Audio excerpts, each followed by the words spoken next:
The Prime Minister has indicated that he won't accept an offer to resettle refugees in New Zealand as part of a push to repeal the medevac laws. Negotiations with crossbench Senator Jacqui Lambie continue as the Senate debates the medical transfer powers. Live to Canberra now, where we're joined by Trudy McIntosh. Trudy, time is running out for the government to repeal this. It certainly is, Pete. There's only 3 days left of the parliamentary sitting for the year, so the government really trying to get this medevac repeal through the Senate this week. It's been the focus for quite some time. These powers that were passed by Labor and the crossbench, which allow asylum seekers to be transferred to Australia for medical treatment. Jacqui Lambie remains in the hot seat when it comes to this legislation. We know she says she's willing to repeal this if the government agree to one secret demand that she is not telling the public. It's believed to be that New Zealand resettlement offer, which the Prime Minister yesterday indicated that the government isn't going to be moving when it comes to its position on this. There's certainly firm views on either side, and we heard them last night as the Senate continues to debate this. There is nothing to repair when it comes to the medical transfers of sick people from regional processing countries to Australia.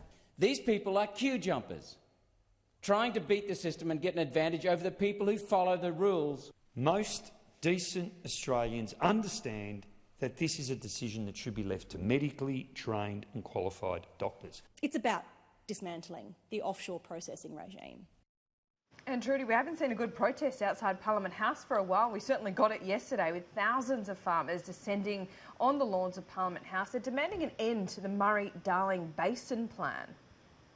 Yeah, they certainly are, Laura. It was certainly noisy scenes out the front of Parliament House around lunchtime yesterday as dozens of trucks converged on Parliament House and thousands of farmers were out the front demanding the end to this Murray-Darling Basin Plan. It's known as CAN. The plan was their protest. They're really frustrated about environmental flows in the Murray-Darling Basin and argue that their water rights are being eroded. Some of these protesters met with the Water Minister David Littleproud and the Environment Minister Susan Lee yesterday, but clearly after that meeting they weren't satisfied with the outcome. We're a bit disappointed we didn't get a real lot of change on their approach.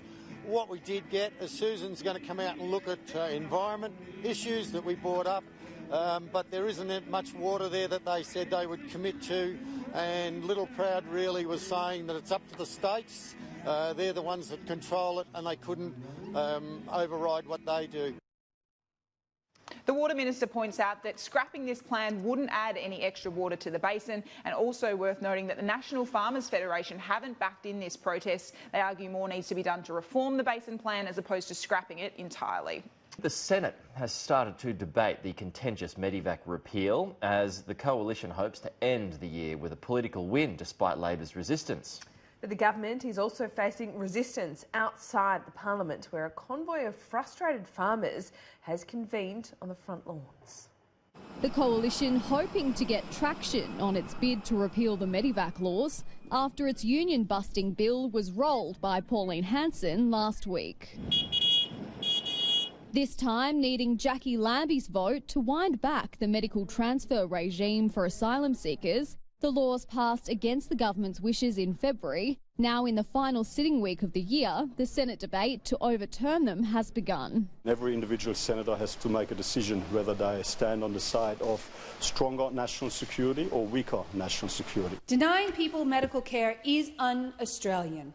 It is inhumane. In exchange for her support, Senator Lambie is seeking a mystery concession related to national security, igniting speculation she wants the government to take up New Zealand's offer to resettle 150 refugees from Manus and Nauru, an option the Prime Minister has ruled out reconsidering. Our policies on those matters haven't changed. Despite not knowing which way the Senator's vote will fall, a vote to confirm the fate of medevac will occur this week. We will most certainly put the medevac repeal legislation to a vote this week. Its refusal to transfer sick people under previous arrangements caused death, it caused mental anguish. And there were more fiery scenes in the Senate as demonstrators from this Murray-Darling Basin convoy took their protest into question time.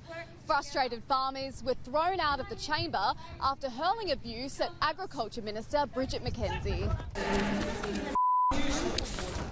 Please remove that gentleman. Attendance. That's utterly inappropriate behaviour. The exasperated scene spilling onto the lawns of Parliament and pushing right up to the front doors. as thousands of protesters and residents who live along the river call for the basin plan to be scrapped or reworked. It's failing the economy of the country, it's failing our environment, and it's also failing our people. Eliza Edwards, Sky News, Canberra.